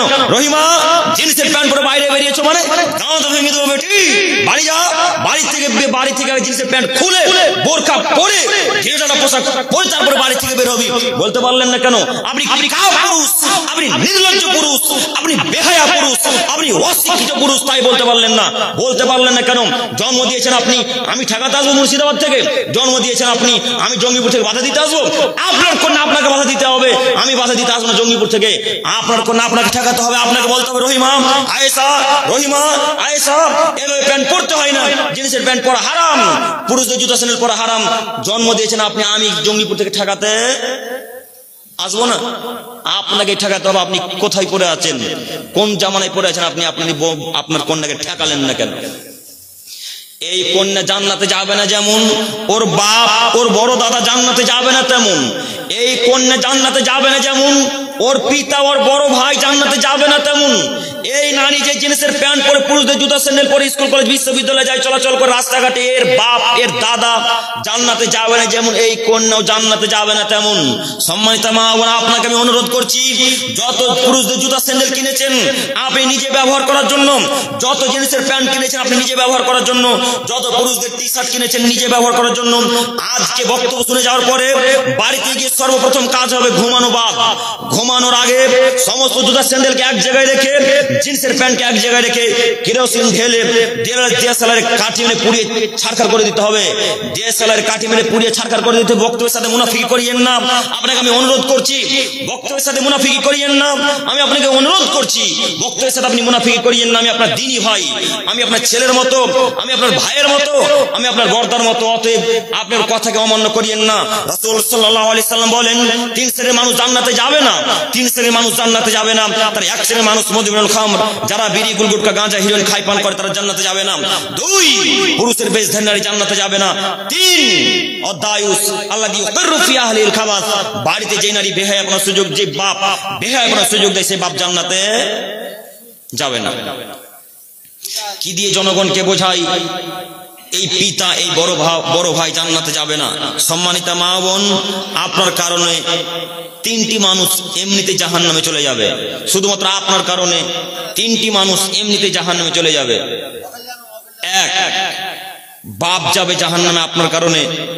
2, আপনার স্বামী যাবে আপনার জন্য জাহান্নামে। 3, যত যুবকে আপনাকে দেখবে এরা সবাই যাবে জাহান্নামে। ঠিক আপনি যাবেন তেমনি জাহান্নামে। কথা বুঝতে পেরেছেন? একটা নারীর জন্য কতজন মানুষ জাহান্নামে যাবে? 3 জন মানুষ। 1 তার পিতা, 2 তার স্বামী, 3 ওকে যত যুবকে দেখবে তারা সবাই। আর এই 3 শ্রেণীর মানুষের যত পাপ হবে, একাই এই নারীর তত পাপ হবে। সাদকায়ে জারিয়া পাপ। কি নাম? জনাব মাসুদ প্রধান সাহেব, আপনি কোথায় আছেন? আপনাকে স্টেজে ডাকছেন, আপনি অতীব তাড়াতাড়ি আসার চেষ্টা করুন। প্রধান সাহেব জনাব মাসুদ আলী, আপনি যেখানে থাকুন না কেন, আপনি স্টেজে আসার চেষ্টা করুন। সম্মানিত তিনি ভাই, তো আপনাকে আমি অনুরোধ করছি, যুবক ভাই, আপনি আপনার স্ত্রীকে সতর্ক করুন যে তোমার কারণে আমি জাহান্নামে যেতে রাজি নই, অন্তত আমি তোমার কারণে জাহান্নামে যাব না। তুমি পরিবর্তন হও। যদি তুমি বোরখা পরে চলাচল করতে পারো তোমার বাড়িতে থাকো, আর যদি বোরখা পরে চলাচল করতে না পারো তো বাপের বাড়ি চলে যাও, খোলা তালাক নিয়ে চলে যাও। বুঝতে পারিনি কথা? তবে আমি আপনাকে তালাক দিতে বলছি না, আমি আপনাকে পরামর্শ দিচ্ছি। আপনি পরামর্শ গ্রহণ করলেই কি, না করলেই কি। কেন আপনাকে বললাম? কেননা এটা হচ্ছে হস্তিনী মহিলা। এই মহিলা দিয়ে আপনি পরিবার গঠন করতে পারবেন না। এই নারী দিয়ে আপনি জান্নাত কিনতে পারবেন না। যে নারী স্বামীর কথা শোনে না, যে নারী স্বামীকে কাজের আদেশ করে, সে আবার কিসের সুনারী? যে নারী স্বামীকে কাজের আদেশ করে সে নারী আবার কিসের ভালো নারী? জি না, অসম্ভব, হতে পারে না। আপনার স্বামী যদি মাঠে থেকে কাজ করে আসে তো সমস্ত কাজকর্ম ছেড়ে দিয়ে 1 গ্লাস পানি নিয়ে গিয়ে, গামছা নিয়ে গিয়ে তার ঘামকে মুছে দিয়ে বলতে হবে, স্বামী যান এই গ্লাসটা ধরুন, পানি পান করেন। এ বাক্য বলা উচিত ছিল আপনার। তা আপনার স্বামী একেবারে চৈত্র মাসের খরাতে বাইরে থেকে কাজ করেছে, বাড়িতে এসে বলছে, রহিমা 1 গ্লাস পানি দাও না। তখন আপনার স্ত্রী রহিমা বলছে, ওই তো ওখানে বালতি আছে, তুলে খেয়ে নাও না। আপনার স্ত্রী বলে তখন। তো এই নারী দিয়ে সংসার চলবে না। সম্মানিত মা বোন, আপনাকে আমি অনুরোধ করছি, আপনি নীতি পরিবর্তন করেন। এতক্ষণ পর্যন্ত যে কথা শুনলেন সেই কথার উপর আমল করার চেষ্টা করবেন ইনশাআল্লাহ। সকল বলি ইনশাআল্লাহ, ইনশাআল্লাহ। সম্মানিত উপস্থিতি, এরপরে হাদিস আবু মুসা আশআরী রাদিয়াল্লাহু তাআলা আনহু থেকে বর্ণিত, তিনি বলেন রাসূল সাল্লাল্লাহু আলাইহি ওয়াসাল্লাম বলেছেন, সালাসাতুন লা তাদখুলুল জান্নাহ, 3 শ্রেণীর মানুষ জান্নাতে যাবে না। একটু আমার দিকে তাকান। 3 শ্রেণীর মানুষ জান্নাতে যাবে না। 1, মুদমিনুল খামর, যারা নেশাদার দ্রব্য খায় পান করে তারা জান্নাতে যাবে না। 2, কাতিউর রহিম, আত্মীয়তার সম্পর্ক বিচ্ছিন্নকারী জান্নাতে যাবে না। যারা নিজের চাচার সাথে সম্পর্ক রাখে না এরা জান্নাতে যাবে না। যারা নিজের পিতার সাথে সম্পর্ক রাখে না এরা জান্নাতে যাবে না। যারা নিজের মায়ের সাথে সম্পর্ক রাখে না এরা জান্নাতে যাবে না। যারা নিজের চাচির সাথে সম্পর্ক রাখে না এরা জান্নাতে যাবে না। মুহাম্মদ সাল্লাল্লাহু আলাইহি সাল্লাম আজ থেকে 1450 বছর পূর্বে মদিনার মরুভূমিতে বলেছেন, জুবাইর ইবনে মুতঈম রাদিয়াল্লাহু তাআলা আনহু থেকে বর্ণিত, তিনি বলেন রাসূল সাল্লাল্লাহু আলাইহি সাল্লাম বলেছেন, লা ইয়াদখুলুল জান্নাতা কাতিউর রহিম, আত্মীয়তার সম্পর্ক বিচ্ছিন্নকারী জান্নাতে যাবে না। আত্মীয়তার সম্পর্ক বিচ্ছিন্নকারী জান্নাতে যাবে না। যারা নিজের ভাইয়ের সাথে সম্পর্ক রাখে না, যারা নিজের চাচার সাথে ঝগড়া করে, যারা নিজের খালার সাথে ঝগড়া করে, মামার সাথে ঝগড়া করে, এরা জান্নাতে যাবে না। আব্দুল করিম সাহেব, আপনি তো বলছেন এরা জান্নাতে যাবে না, কিন্তু তাদের সাথে কিভাবে সদাচরণ করব, কিভাবে ভালো আচরণ করব, কিভাবে কথা বলবো? আমার বাপ ছিল, আমার বাপের ছিলাম 3 বেটা। তো আমার বাপের কাছ থেকে আমার ভাই, মেজো ভাই আর বড় ভাই সব জমি জায়গা লিখে নিয়েছে জোরপূর্বক। এখন আমি তার সাথে কিভাবে ভালো আচরণ করব? প্রশ্ন বুঝতে পেরেছেন? আল্লাহ নবী বলছেন, তোমরা তোমার ভাইয়ের সাথে, পিতার সাথে, মায়ের সাথে, বোনের সাথে, গ্রামের মানুষের সাথে, ফকির মিসকিনের সাথে, সারা পৃথিবীর মানুষের সাথে, হিন্দুর সাথে, খ্রিস্টানের সাথে ভালো আচরণ করিও। আল্লাহ তাআলা বলছেন, আল্লাহ নবী বলছেন। তো আব্দুল করিম সাহেব, আমার আব্বু যখন মরা অবস্থা, তখন আমার মেজো ভাই আর আমার বড় ভাই 20 বিঘা জমি তারা এক নিজের নামে করে নিয়েছে। এখন কিভাবে তার সাথে ভালো আচরণ করবো বলেন না? করা যায় গো? করা যায়? অন্তর মানবে? মানবে না, এই কথা আমিও জানি। কিন্তু তারপরেও যে আল্লাহ রসুল বলছেন যা করেছে করেছে, তুমি ছেড়ে দাও না, হিসাব তো সেদিন হবে, হিসাব তো সেদিন হবে, সেদিন হিসাব হবে কবে? কিয়ামতের মাঠে। তোমার ছোট মেজো ভাই আর বড় ভাই যদি 20 বিঘা জমি নিয়ে নেয়, তো তোমাকে 20 বিঘা জমি নেকি তোমার আমলনামাতে আল্লাহ তাআলা দিয়ে দিবেন। আল্লাহ কোনো মানুষের উপর অত্যাচার করবেন না। আল্লাহ বলছেন আমি আমার উপর অত্যাচারকে হারাম করেছি, আমি আমার বান্দার উপর অত্যাচারকে হারাম করেছি, অতএব আমি কোনো মানুষের উপর অত্যাচার করব না। কাজে আমি আপনাকে অনুরোধ করছি, যে কোনো মূল্যে ভাইয়ের সাথে সদাচরণ করুন, যে কোনো মূল্যে ভাইয়ের সাথে সম্পর্ক রাখেন, যে কোনো মূল্যে মায়ের সাথে সদাচরণ করেন, বাপের পিতার সাথে সদাচরণ করেন।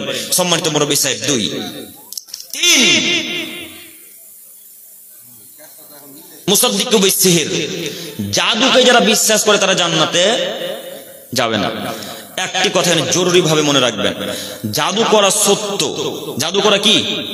জাদু করা সত্য, কিন্তু জাদু করা মহাপাপ, মহাপাপ। জাদুকে যারা বিশ্বাস করে তারা জান্নাতে যাবে না। জাদুঘরকে হত্যা করতে হবে, জাদুঘরকে হত্যা করতে হবে, জাদুঘরকে হত্যা করতে হবে। জাদুঘরের জাদুগরি চলবে না।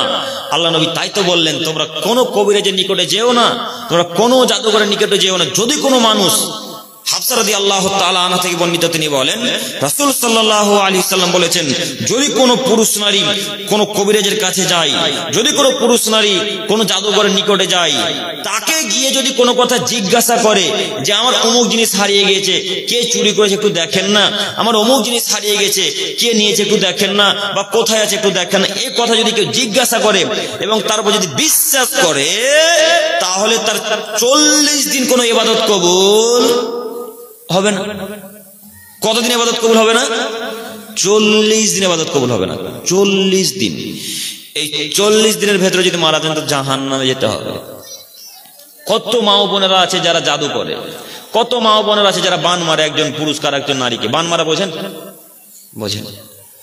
এরা যে কত বড় পাপী, আমি আপনাকে কি দিয়ে বুঝাই। যাকে বান মেরেছে তার কাছে এখন ভিক্ষা চাইতে হবে। আব্দুল করিম সাহেব, যাকে বান মারা হয়েছিল মারা গেছে, এখন কিভাবে ভিক্ষা চাইবে? যাকে বান মারা হয়েছিল, বান মারার কারণে সে মারা গেছে, কিভাবে ভিক্ষা চাইবে? আর ভিক্ষা চাও তো একটা লজ্জার বিষয়।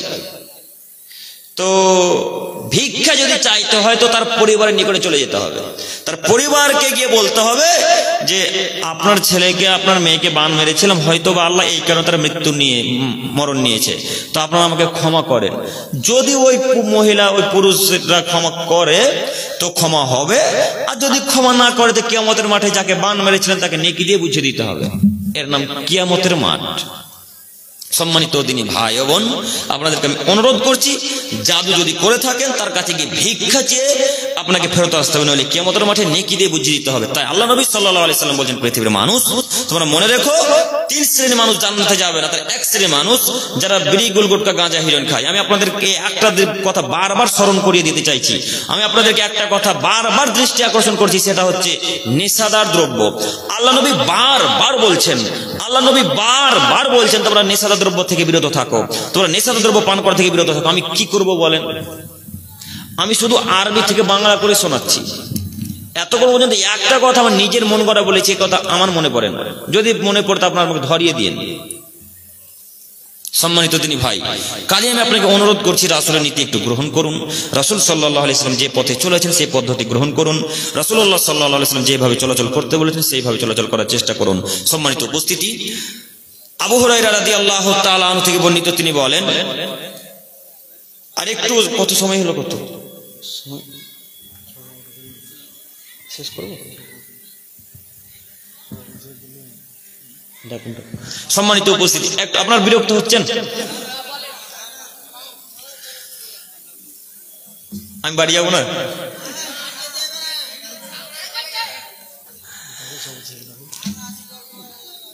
সভাপতি সাহেব, আপনি কোথায় আছেন? একটু এইখানে আসুন। সম্মানিত উপস্থিতি, আবু হুরায়রা রাদিয়াল্লাহু তাআলা আনহু থেকে বর্ণিত, তিনি বলেন, রাসূল সাল্লাল্লাহু আলাইহি ওয়াসাল্লাম বলেছেন, ইয়াতি আলা নাসি জামানুন লা ইউবালিল মারউ মা খাজা মিনাল হালাল আম মিনাল হারাম। পৃথিবীর মানুষ, তোমরা মনে রেখো, অচিরেই মানুষের সম্মুখে এমন একটা যুগ চলে আসবে, অচিরে এই মানুষের সম্মুখে এমন একটা সময় চলে আসবে, মানুষ কি উপায়ে মাল লাভ করলো সে পরোয়া করবে না, মানুষ কি উপায়ে মাল লাভ করলো সেটা সে পরোয়া করবে না। হাদিস বুখারী মুসলিম, অত্র বুখারী মুসলিমের হাদিসের বিবরণ দ্বারা বোঝা যায় মানুষের সম্মুখে এমন একটা যুগ আসবে, এমন একটা সময় চলে আসবে, সেই সময় মানুষ কিভাবে উপার্জন করছে সেটা সে পরোয়া করবে না। তার আমি আপনাকে বাস্তব দৃষ্টান্ত উদাহরণ দেখিয়ে দিতে চাইছি। সেটা হচ্ছে এই, এখানে কতজনের দোকান আছে হাত তোলেন তো দেখি। মুদিখানার দোকান কার কার আছে একটু হাত তোলেন। হাত তুলছেন না নাকি? যে তুললে হয়তো ফাঁসিয়ে দেবে। হ্যাঁ আচ্ছা তুলিয়েন না, আচ্ছা তুলিয়েন না। তো আপনাকে বলছি, আল্লাহ নবী বলছেন এমন একটা যুগ আসবে, এমন একটা সময় আসবে যে মানুষ পরোয়া করবে না সে কি উপায়ে মাল লাভ করলো। এইবার আপনাকে আমি দেখাতে চাইছি যে আপনার দোকানে যে সিগারেটটা আছে একদিনও চিন্তা ভাবনা করেছেন যে এটা হালাল ভাবে বিক্রয় হচ্ছে না হারাম পন্থায় বিক্রয় হচ্ছে? একদিন ভেবেছেন? একদিন ভেবেছেন কি? ভাবেননি। ওই যে গুটকা দড়িতে ঝুলানো আছে, গুটকা তিরঙ্গা ওই বিমল ঝুলানো আছে, তো একদিনও কি চিন্তা ভাবনা করেছেন যে এটা হালাল না হারাম? চিন্তা ভাবনা করেছেন? করেননি। করেননি কেন? ওই যে হুজুরে বলেছে মাকরু, তাই করেননি। তো হুজুরের কথাটা আসছে একটু পরে। তো এখানে আপনাকে বোঝাতে চাইছি সেটা হচ্ছে যে আপনি এই বিড়ি গুল গুটকাকে এক জায়গায় রেখে দেশালের কাঠি মেরে দোকান থেকে বের করে পুড়িয়ে ফেলে দিতে পারবেন না? পারবেন না? যদি না পারেন তো এবার শুনুন, আলু পটল ঝিঙে এগুলো হালাল না হারাম? হালাল। ডাল শাকসবজি আরো দোকানে যত যাবতীয় জিনিস আছে খাওয়ার কিংবা পান করার, এগুলো সব বিক্রয় করছেন হালাল পন্থায়, হালাল ভাবে বিক্রয় করছেন। মানে 99 টাকার জিনিস হালাল ভাবে বিক্রি করেছেন, মানে হালাল জিনিস বিক্রি করেছেন। 1 টাকার গুটকা বিক্রি করেছেন, কথা একটু বুঝিয়েন। 99 টাকার হালাল জিনিস বিক্রি করেছেন আর 1 টাকার বিক্রি করেছেন গুটকা। এই 1 টাকাটা 99 টাকার সাথে মিশিয়ে দিয়ে 100 টাকা করলেন। তো এখন বলেন তো এই 99 টাকাটা হালাল না হারাম? কথা বলেন, কথা বলেন। হারাম। 1 টাকা ওই 99 টাকার মধ্যে ঢুকিয়ে দিলেন বলে গোটা 99 টাকাটাই বাতিল, গোটা 99 টাকাটাই হারাম, গোটা 99 টাকাটাই হারাম। তা আপনাকে আমি অনুরোধ করতে চাইছি, এটা আল্লাহ নবী বললেন এমন একটা যুগ চলে আসবে আমার উম্মতের সম্মুখে যারা পরোয়া করবে না সে কি উপায় মাল লাভ করলো। মানুষ যদি পরোয়া করতো তাহলে দোকানে বিড়ি গুল গুটকা বিক্রি করতো না। মানুষ যদি পরোয়া করতো তাহলে মানুষ ওই বিমল বিক্রি করতো না। মানুষ যদি পরোয়া করতো তাহলে লোনের ব্যবস্থা করতো না। মানুষ যদি পরোয়া করতো তাহলে বন্ধনের ব্যবস্থা করতো না। মানুষ যদি পরোয়া করতো তাহলে হারাম জিনিস বিক্রয় করতো না। মানুষ পরোয়া করে না, মানুষ পরোয়া করবে না, এটাই কিয়ামতের পূর্ব লক্ষণ। আবু বকর সিদ্দিক রাদিয়াল্লাহু তাআলা আনহু থেকে বর্ণিত, তিনি বলেন রাসূল সাল্লাল্লাহু আলাইহি সাল্লাম বলেছেন, লা ইয়াদখুল জান্নাতা জাসাদুন গুযিয়া বিল হারাম। পৃথিবীর মানুষ তোমরা মনে রেখো, ওই দেহ, ওই শরীর, ওই গোশত জান্নাতে যাবে না যেই গোশত, যেই শরীর, যেই দেহ হারাম টাকা দিয়ে তৈরি হয়েছে। হারাম টাকা দিয়ে যে দেহ, যে গোশত তৈরি হয়েছে সেই দেহ জান্নাতে যাবে না। এবার পয়েন্টটা আসুন, আবার ওই যে 99 টাকার মধ্যে 1 টাকা হারাম ঢুকিয়েছেন, এই 100 টাকা দিয়ে এখন চাল ডাল কিনেছেন। ওই চাল ডাল কিনে ওই চাল ডাল খেয়ে রক্ত মাংস তৈরি হয়েছে, হয়নি? হয়েছে। এখন এই রক্ত মাংস জান্নাতে আর যাবে না। কথা কি বুঝাতে পেরেছি? তো বলুন তো, সকাল থেকে রাত্রি 8টা পর্যন্ত হালাল জিনিস বিক্রয় করলেন, 99 টাকা হলো। 8:30টার সময় একটা ছেলে এসে বলছে গুটকা দেন, 1 টাকার গুটকা বিক্রি করে দিয়ে 1 টাকার 100 টাকা মিটিয়ে দিয়ে সব টাকাটাকে বাতিল করে দিলেন। ঠিক যেমন 1 লিটার দুধে 1 ফোঁটা গরুর পেচ্ছাপ, তাই না? ওই কথা হচ্ছে আপনার, ওই ঘটনা হচ্ছে আপনার। তো আপনাকে আমি অনুরোধ করছি, বিক্রয় করুন হালাল জিনিস। না আপনি মনে করেছেন যে বিড়ি গুল গুটকা যদি দোকানে না রাখি তো কাস্টমার হবে না, এটা কি মনে করেন? হ্যাঁ, ওটাই ঠিক, তাই না? এটাই মানুষের ধারণা যে বিড়ি গুল গুটকা যদি না রাখি তো কাস্টমার আসবে না। তাহলে আপনি মনে করেছেন বিড়ি আপনার রিজিক, রিজিকের মালিক, তাই না? নাউজুবিল্লাহি মিন জালিক। রিজিক কি বিড়ির মালিক না রিজিক 50,000 বছর আগে লেখা হয়েছে? কত বছর আগে? পৃথিবী সৃষ্টির 50,000 বছর আগে আল্লাহ তাআলা রিজিক লিখে দিয়েছেন। আপনি কি খাবেন না খাবেন সব সেদিন লিপিবদ্ধ করা হয়েছে। আবার যেদিন আপনি আপনার মায়ের পেটে 43 মানে 4 মাসে যেদিন ছিলেন, আবার আল্লাহ তাআলা একটা ফেরেশতা পাঠিয়ে আপনার ভাগ্য লিখে দিয়েছেন। অতএব বিড়ি গুলগুটকা যদি বিক্রি না করেন তবু খেতে পাবেন, এটাই আপনার ভাগ্য। আপনি রেখেছেন কেন? আজকে ছুঁড়ে ফেলে দেন তো দেখি। যে 2 মাস পর আব্দুল করিমকে ফোন করেন, আব্দুল করিমকে বলেন যে আব্দুল করিম সাহেব বিড়ি গুলগুটকা রাখিনি বলে একটা কাস্টমার আসেনি, দেখি করে দেখার একদিন চেষ্টা করেন। সম্মানিত দিনী ভাই, সম্মানিত ব্যবসায়ী মানুষের আপনাদেরকে আমি অনুরোধ করছি, এই হারাম জিনিস ব্যবসা করা বন্ধ করুন, তাহলে পরকালে জান্নাত লাভ করতে পারবেন ইনশাআল্লাহ। আমরা অনেকক্ষণ পর্যন্ত আলোচনা করলাম। আল্লাহ তোমার কাছে আমরা গভীর রাত্রে ভিক্ষে চাইছি মাবুদ, আমরা এতক্ষণ পর্যন্ত যে আলোচনা শুনলাম বা করলাম, আল্লাহ তুমি আমাদের সকলকে সেই মোতাবেক আমল করার এবং মেনে চলার তৌফিক দান করো, সকলে বলি আমিন। সম্মানিত মুরব্বী সাহেব এবং দিনী ভাইরা, আপনারা সকলেই অবগত আছেন আপনাদের এই নতুন মাদ্রাসার উন্নতি গল্পে জালসা। আপনারা সকলেই অবগত আছেন যে এই মাদ্রাসা সরকারি অনুদানে চলে না, আপনাদের মতোই মানুষ, আপনাদের মতো গ্রামের মানুষের দান দিয়েই এই মাদ্রাসা চলে। মাদ্রাসার ছেলেরা পড়াশোনা করে এবং সেই টাকা থেকেই শিক্ষকদেরকে বেতন দেওয়া হয়। কাজেই আমি আপনাদেরকে অনুরোধ করব, আপনারা যে যা পারবেন একটু আমার সাথে এসে মুসাফা করে যান আর টাকা দিয়ে যান। যে যা পারবেন, একজন মানুষ এখান থেকে ফাঁকা যাবেন না। 10 টাকা হলে 10 টাকা দিয়ে যাবেন, 5 টাকা হলে 5 টাকা দিয়ে যাবেন। আসুন আমরা শেষ করব। আর এক মহিলাদের মাঝে আপনারা উঠে গিয়ে একটা চাদর, একটু ঘর মহিলার আছে কি? সম্মানিত মা বোন, আপনাদের মধ্যে যারা মানে একটু চলাচল করতে পারছেন তারা উঠে গিয়ে একটু চাদর ঘোরাঘুরি করান তো। আসুন ভাইরা, আপনারা আসুন না, দান করার একটু চেষ্টা করুন। আমরা শেষ পর্যায়ে এসেছি। আপনি দানের ব্যাপারে যদি হাদিস শুনেন তো আপনি আশ্চর্য হবেন। আল্লাহ নবী বলছেন আস-সাদকাতু বুরহান। কি নাম? আচ্ছা, জাহাঙ্গীর আলম সাহেব 1000 টাকা দান করেছেন। আল্লাহ যে আশাতে উনি দান করেছেন, আল্লাহ তুমি তার দানকে কবুল করে নাও, আমিন। এটা কার? কত? আসুন আমার ভাইরা, প্রিয় ভাইরা, আসুন আমার সাথে 2000। হাসমত আলী সাহেব 2000 টাকা দান করেছেন, আল্লাহ যেন ওনার দানকে কবুল করেন, সকলে বলে আমিন। আল্লাহ যে আশাতে উনি দান করেছেন, আল্লাহ তুমি তার আশাকে পূরণ করো, এবং তার পিতা মাতা যদি অসুস্থ থাকে কিংবা চলে গিয়ে থাকে এই ইহকাল থেকে, আল্লাহ তাদের কবরাজকে মাফ করে জান্নাতুল ফেরদৌস দান করো, আমিন। মোরফুল কি নাম বলেন? মোরফুল সভাপতি। কোনটা সভাপতি? কই? এখানে আছেন। আচ্ছা, সভাপতি এখানে আসুন না, আসেন। আর ওইখানে মেম্বার না এমপি ছিল, কই উনি? প্রধান কই? উনি কই? আচ্ছা, আপনি 500 টাকা দিলেন? আচ্ছা, আলহামদুলিল্লাহ। 5,000 4,500 টাকা লিখুন। আর ওই মেম্বার সাহেব চলে গেছেন কেন? কোনটা বাড়ি উনার? সামনেই।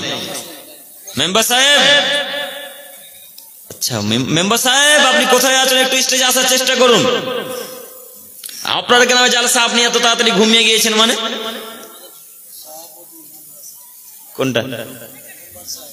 আচ্ছা, মেম্বার সাহেব সভাপতি, আপনি আসুন একটু, জরুরি। সম্মানিত ভাই আসুন, আপনারা উঠে আসুন। 10 বছর মেম্বারি চালাইলো এটা বাদ। কোনটা গো? আচ্ছা, এখানে আসুন তো প্রধান সাহেব। কত দিয়েছেন? 2000 না, এটা চলবে না, আর 3000 করুন। আচ্ছা, লিখে দেন 3000 টাকা। আলহামদুলিল্লাহ। কি বল নাম কি? মুস্তাকিম সাহেব 3000 টাকা দান করেছেন, সকলে বলি আমিন। আর আগে 2000 টাকা দিয়েছেন, মানে টোটাল 5000 টাকা। আল্লাহ উনি যে আসলে দান করলেন, আল্লাহ তুমি তার দানকে কবুল করো, সকলে বলি আমিন। আসুন আমার দিনী ভাইরা, আসুন দান করে যান, কিছু আমার সাথে মুসাফা করে যান। আসুন শেষ পর্যন্ত আমরা চলে যাবো, এবার অনেক রাত্রি হয়েছে। আর এখানে গণ্যমান্য ব্যক্তিরা কই সব? এতক্ষণ এই পিছনে ছিল যে অনেক, সবাই কই গো ওরা? ও এবার দান শুরু হয়েছে না, এবার মানে চাই ওই হিসেবে পালিয়ে গেছে সব। চালাক, এর নাম হয় চালাকি দুনিয়া। আসুন আসুন আমরা শেষ করবো, আসুন একে করে আসুন, মুসাফা করে যান। যদি দান নাও কত মুসাফা তো করে যাবেন। আসুন, উঠে আসুন, উঠে আসুন।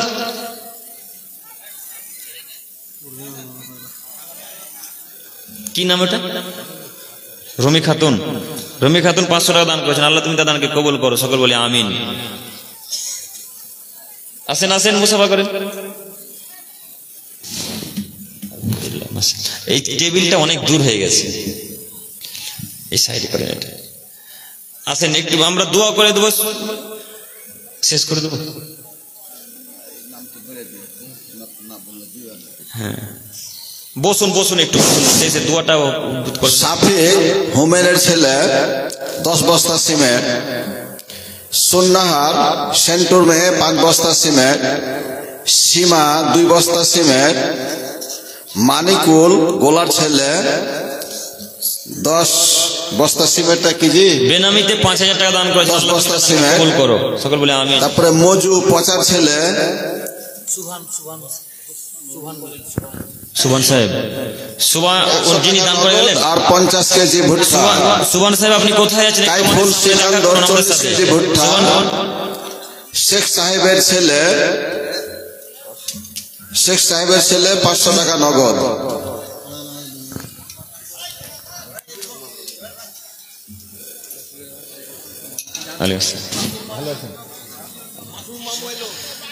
আচ্ছা সকলে বলুন সুবহানাকা আল্লাহুম্মা।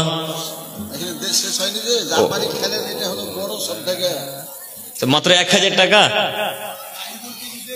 5000 করুন, 5000 করুন, 5000 করুন, করুন, হবে হবে। অনেক বড় বাড়ি আপনার, দেখে এলাম। বলুন 4000 টাকা লিখে দেন। এইদিকে আসুন, এদিকে আসুন, আপনি এদিকে আসুন। আচ্ছা এদিকে আসুন না, এ ভয়ে হাত মেলাই না গো।